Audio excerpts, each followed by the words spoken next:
Welcome back. All right, so full disclosure here, I did watch the end of the gold medal game between Canada and the U.S. No spoilers, don't worry, no spoilers if you don't want to hear how it turned out. But I didn't write up a board and do a review because sometimes I can just watch hockey. It's weird, right? It's weird. But sometimes I can just watch hockey and talk about it tomorrow in a news video and discuss how it went. All right. That being said, starting things off with the hockey I do take the notes on. Minnesota and the Winnipeg Jets to start off the night. And this was a pretty darn good game. Talbot versus Hellebuck in this one. Early press by the Jets. In fact, the shots are 4-0 a minute and a half into the game. So the Jets came out for this one ready. Boldy then when the net feed wouldn't go. Pretty fast start, really honestly. Both teams, not a lot of whistles. Morrissey and Stastny had chances that were saved. Hellebuck holds as the Wild then press back. Jets had a 3-on-2 that was defended. Eriksson fans on his first attempt during some pressure for the Wild. He doesn't miss the next time as it's deflected off of him. Spurgeon with the shot that goes in off Eriksson. Brodin with the secondary assist at 10:29. And then the Wild, with some momentum, they try for another. Dewar and Sturm had chances saved. The Wild are in control. Reichel then can't bury one as the Jets press back. Goligoski's denied. Hellebuck holds on. The Wild press with 3.5 minutes left. Fiala has an opportunity that's saved, but an excellent road period for the first for the Minnesota Wild there. And so we go to the second period. Boldy fires wide as the Wild press. Tony Dotto deflects one wide. Kopp with a net feed that's blocked as the Jets were pressing. Power play for the Wild, that's killed off. Halfway through the period, the shots are 5-4 for Minnesota. So again, really good road game through the first half of it for Minnesota. They're up 1-0. But Mark Scheifele, who's on a heater right now, he scores from Wheeler at 11:20. That ties up the game. Brodin then has a blast that's saved, held onto. Dubois has a wraparound try that wouldn't go. He was on the backhand, so those usually don't go.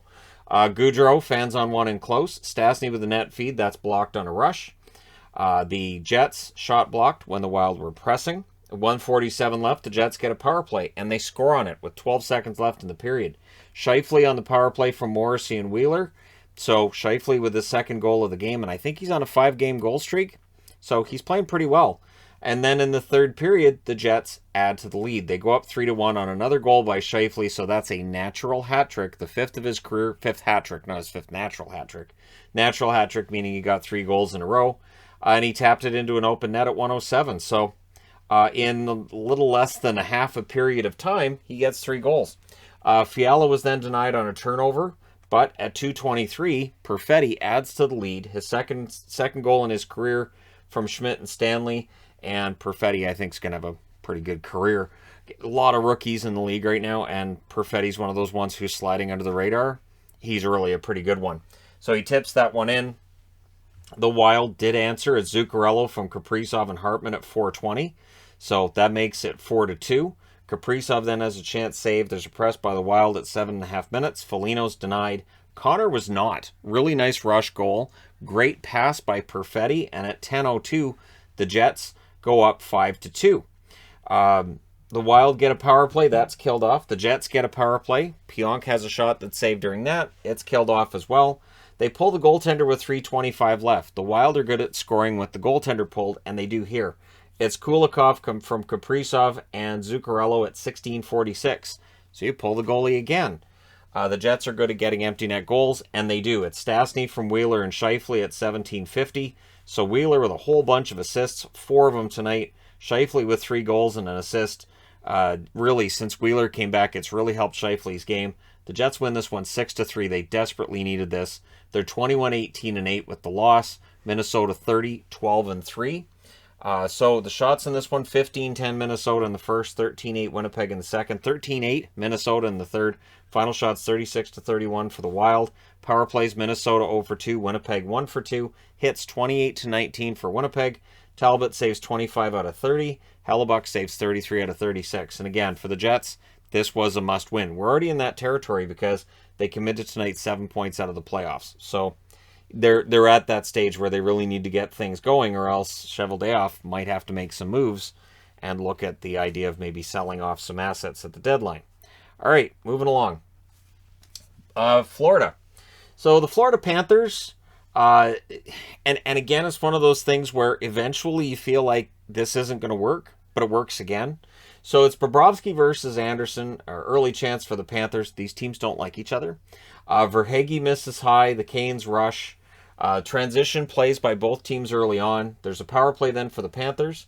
Montour has a shot that's blocked. Canes did kill that off. Both power plays ineffective tonight.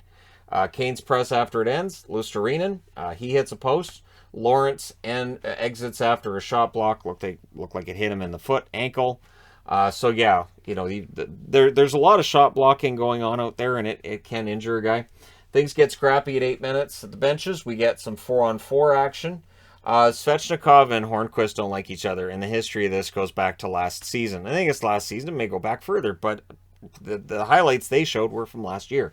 So yeah, Teravainen's denied during the 4-on-4. Things get brawly after the 4-on-4 ends because Svechnikov's back on the ice, and he's a marked man out there.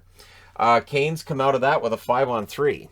So that's kind of a way of telling the Panthers, knock it off. There's a pass to Trocheck that's blocked. Really good penalty kill by the Panthers. They did kill that off. They survived it. Panthers then get a power play. That was a no. And then the game seemed to settle down after that in terms of the fisticuffs and the targeting of Svechnikov. There's a near miss for Niederreiter, and then Teravainen opens the scoring at 19-14 from Aho and Slavin. And it goes through Bobrovsky. This was after Ekblad's stick had decided it had enough of life, and it snapped. So, and who doesn't? So it's 1-0 Carolina after one. That was dark. Second period, Bennett with a rush. His stick breaks, because Florida sticks do that today. Hornqvist has a chance that's saved, and then Lucas Carlsson denies Kotkaniemi. It was a beautiful save by Lucas Carlsson. Might have been one of the best saves of the night, and it's not even by a goaltender.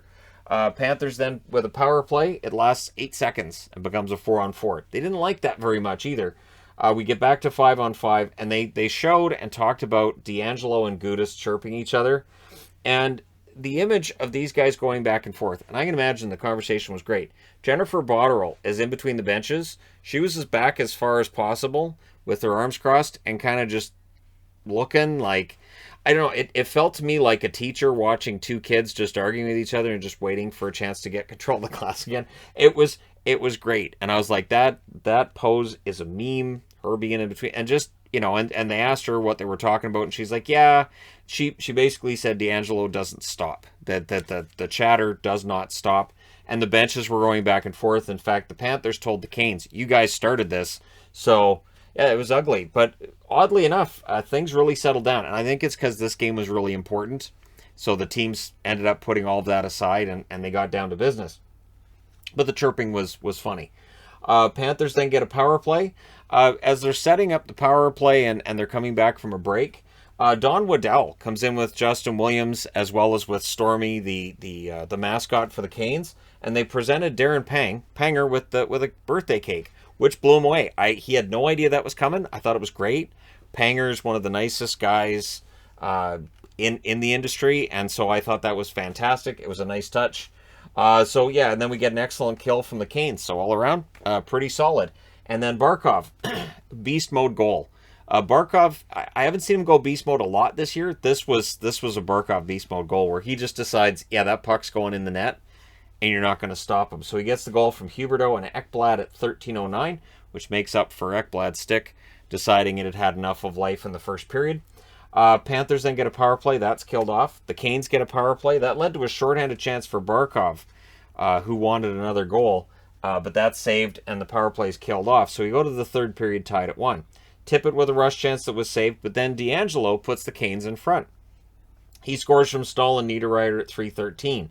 Lundell nearly answers. Lomberg has a rush chance, fires wide. Duclair was denied on a net drive. And I thought the Canes were doing a pretty good job of, yes, there were shots for Florida, but they were preventing the really dangerous ones, and they were definitely boxing out. But there's a crossbar for Montour on the rush. That's where the Canes, I think, needed to start getting it into gear, but either Florida wouldn't let them, or they just didn't have it at that point. Barkov with a net feed, that wouldn't go. The unfriendliness starts to pick up again late, as the Canes are up by 1 goal, but you can see Florida had some momentum. Reinhardt's denied. The Canes are hanging on. So this is where it morphs from, well, they're doing a good job, and yeah, they're back a lot, but they're keeping the puck away from the net, to, okay, now Florida's rushing the net a lot. They need to get this puck out and start going for it. So Florida pulls the goalie with 2 minutes and 20 seconds left. They do score 6-on-5. It's Reinhardt from Uyghur and Ekblad at 19:11. So Ekblad with a couple of helpers. That forces overtime. Now, this game was delayed in being started because it's on TNT. I've talked about this before. But this game going late ends up delaying the start of this game, which just backs everything up. And means that rather than having a chance to watch the entire third period of the gold medal game, I had to... Anyways, it delays the review and everything. All right, but the overtime didn't last. I really thought we were going to get a shootout, but the overtime doesn't last. The Panthers control on the faceoff, and they score. It's Ekblad from Huberdeau and Barkov at 16 seconds. It was a breakaway, and it was buried. Florida not messing around. They win 3-2 in overtime. They go to 33-10-5. For Carolina, they drop to 32-11-4 with the overtime loss. Your shots, 10-8 for Carolina in the first, 11-6 Florida in the second, 11-2 Florida in the third. So again, Carolina sat back way too much, and Florida had too much room late in the game. The only shot in the overtime, the one for Florida, the one that matters. Final shots, 31-18 for Florida. Power plays, Florida 0 for 5, Carolina 0 for 4. The hits also favored Florida, 34-28. Bobrovsky saves 16 out of 18. Anderson saves 28 out of 31. It was an entertaining game, and for Carolina, they're okay with getting a point, but they'd really rather get two, considering where Pittsburgh's at and the Rangers are at. You know, Carolina wants to keep pace and not give that daylight to the teams they're fighting for the control of the Metro.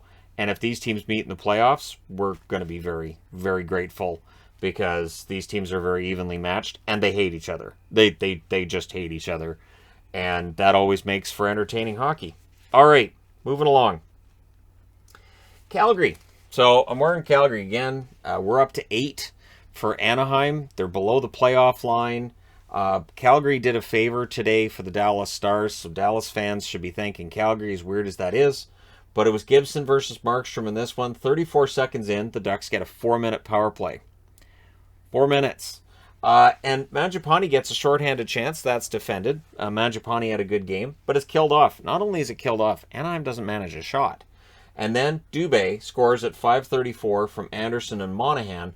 And it was a perfect tip by Dubé in front of the net, so he's heating up. 1-0 Calgary. Ducks get another 4-minute power play, or so it appeared. So they looked on the review, and they thought it was a high stick. It was an elbow, so it's 2 minutes. I find it weird. This is, again, one of those weird NHL rules.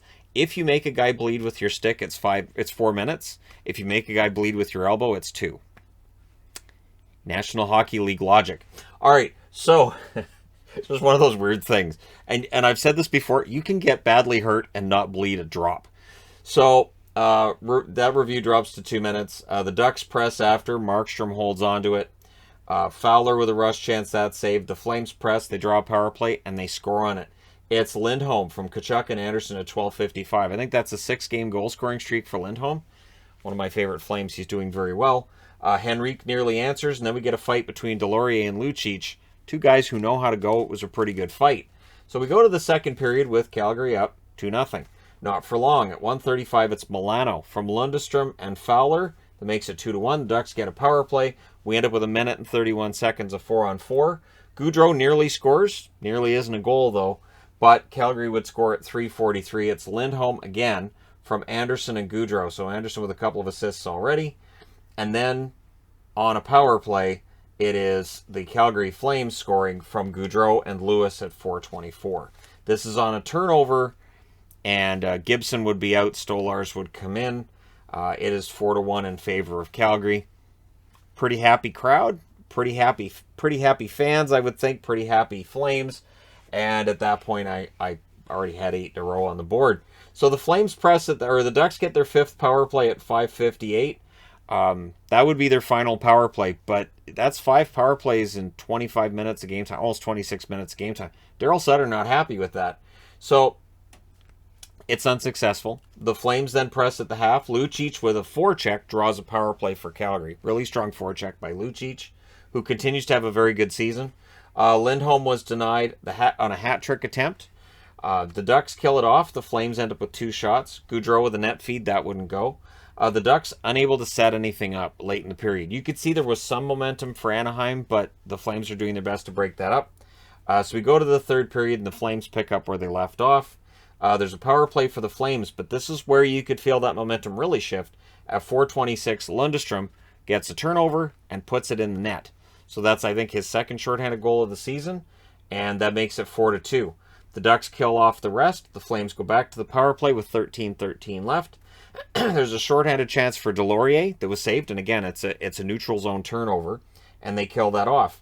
The Ducks had some momentum, and you could see their passes were starting to click. Coleman has a blast saved as the Flames press. There's a goalie pull with 3:45 left, and that allows the Flames to get the empty netter. It's Gaudreau from Lindholm and Tkachuk at 16:48. He wanted to give Lindholm the hat trick. Lindholm passes it to Gaudreau. Gaudreau wanted to give it back. It just, the lane wasn't there, so he ends up putting it in the net and even goes over to Lindholm after because he wanted Lindholm to get the hat trick. I don't think Lindholm was worried about it. 2 goals and an assist for him. For Gaudreau, very good game. He had the 1 assist, 2 assists, and a goal to go with that. So very good game for him. And then with the goalie in the net, Mangiapane scores his 25th of the year from Dubé and Monahan at 17:51. That's the exclamation point for the Flames. They win 6-2. They go to 28-13-6. And now they're starting to get some breathing room atop the division. And again, the Ducks dropping to 23-18-9. It's getting dicey now. And even though they're tied for a playoff spot, again, they've played more games than teams that they're fighting for that final playoff spot. And so it's getting a little tough. Shots in this one, 12 apiece in the first, 12-7 Calgary in the second, 19-9 Calgary in the third. They really, in that, after Anaheim had some light at the end of the tunnel, they just put that out. So final shots, 43-28 for Calgary. And again, it's not just that they're winning, it's that Calgary's destroying teams. So the power plays, Anaheim 0 for 5, Calgary 2 for 5, hits 25-17 Calgary. Gibson saves 16 out of 20, Stolarz saves 21 out of 22. Markstrom saves 25 out of 27, continues to have a remarkable season. And so for the Flames, it continues. They've won 8 in a row. So then the question becomes, how big of a lead do they have atop the division? Well, Colorado can help Calgary out. Again, it's a weird world we live in where you're kind of cheering for Colorado tonight if you're a Flames fan. In Vegas, it is the debut of Jack Eichel, which was what everybody was talking about. He gets on the score sheet, not with points. So it's Kemper versus Brossoit, again, the Eichel debut. Vegas presses at 2.5 minutes. Nolan Patrick was downed. Vegas ends up with a power play. McKinnon hit him in the head, and it's a penalty. Now, here's the interesting thing. So McKinnon's recently come back from an injury, and that injury was, his stick catches him in the face, and there were a lot of fans that said that Taylor Hall should have had to fight. He should have had to fight because he hurts McKinnon. Well, Nolan Patrick is a player who has a concussion history, and that's the first thought you have when you see this penalty, is he's got a concussion history, and now he's left with a head injury. So McKinnon, I didn't see him fight. Strange. I didn't even see anybody from Vegas challenging him to a fight. So it's just one. It was the first thought I had was that was kind of odd. Anyways, so there's a power play. Pacioretty has a shot that's saved. That's killed off. Eichel with a penalty. The Avs get a power play, so Eichel's on the score sheet there. Shorthanded Stevenson break. He fires wide. That power play is killed off. The shots are 6-2 for Vegas at the half. The Misfits line presses. They end up hitting the post. I think it was Marchessault that hit the post. McKinnon has a rush chance. That's saved. Rantanen was denied. Brossoit holds there. The Avs press with 5.5 minutes left. It was a really good second half for the Avs. So Vegas controls the first half. Avs control most of the second half. But again, we're scoreless after one. Second period, early power play for the Avs. It's Eichel back in the box. Taves with a blast that's saved and held. And so that's killed off. McKinnon has a sharp angle shot that's saved. There's a net feed by Pietrangelo that wouldn't go. Hutton with a chance that's saved. Or no, McKinnon and Raw were unfriendly. Not much came of that, though. There was a little bit of sticking back and forth. Hutton then has a chance saved as Vegas presses. Nichushkin with a wraparound, that's saved. Rush chances for both teams at the half. But again, still scoreless. Both goalies playing very, very well. Taves is denied. McKinnon can't bury one. The goalies really were becoming the story at this point in the game. Stevenson is robbed as well. Landeskog says goal. The referee says post. The referee is the one that's right. So it was one of those ones where it hits the post and goes over, and 9 times out of 10 it probably deflects off a goalie or a defenseman into the net, and it doesn't. It doesn't go in the net. Vegas has a 3-on-2. Dodonov fires high. Power play for Vegas. That's killed off. Just manages one shot. And then the last shift, there was pressure by Vegas. But we come out of the second period still scoreless. Third period, it does not stay scoreless for long. Landeskog, he scores from McCarr and Taves at 41 seconds, and he just roofed it. It was a really nice shot pass by McCarr. Again, McCarr's talent level always impresses people. They talked about Denny Savard too, and I started thinking, man, if Denny Savard played in this era where you can't clutch and hold and grab, and they're cutting back on slashing, how many points would he have scored? Anyways, Vegas tried to answer. Compher has a chance that's saved. The rebound is cleared. The Avs press at 4 minutes. Dodonov with a break. He's robbed by Kemper. Kemper continues this remarkable story. But again, the Avs goaltending is always what people will highlight when they talk about the Avs, right? So Smith with a rush. There's a post as momentum shifts. McNabb misses high. That puck deflects out. Kadri with a rush chance that's saved. Compher has a rush chance as well that's saved. Vegas, they then rush. They got some pressure out after that. Marchessault has a rush chance that's saved. Vegas presses with 6 minutes left. Dodonov is denied yet again, and Kemper holds on to it. 5:01 left. The Avs get a power play. They score on it. It's Rantanen with his 25th goal of the year. So Mangiapane with his 25th. Rantanen with his 25th. McKinnon and McCarr with the assists at 15:45. So Cale McCarr with a couple of helpers. And yeah, they pull the goalie with 2.5 minutes left, but Vegas just cannot solve Darcy Kemper. The Avs win 2-0. They go to 35-9-4 after losing against Dallas last night. They win tonight. And for the Vegas Golden Knights, they're 28-18-3 with the loss. And again, the Fortress just doesn't have that same ominous feeling it used to have for the opposition. Shots in this one, 10-8 Vegas in the first, 9 apiece in the second, 10-8 Vegas in the third. Final shots, 29-25 for Vegas. Power plays, Colorado 1 for 3, Vegas 0 for 2. Hits, 31-15 for Colorado. Kemper saves all 29 for his 23rd career shutout, third this year, and his second in a row. Brossoit saves 23-25 at the other end. So he had a very good game. They just didn't get a goal. Eichel with a couple of penalties. So there you go. You're all caught up. Let me know your thoughts in the comment section below as always. Don't forget to hit like and subscribe if you're browsing right through. You just happened upon this video. Thank you guys so much for watching, for all your support. I will talk to you again soon.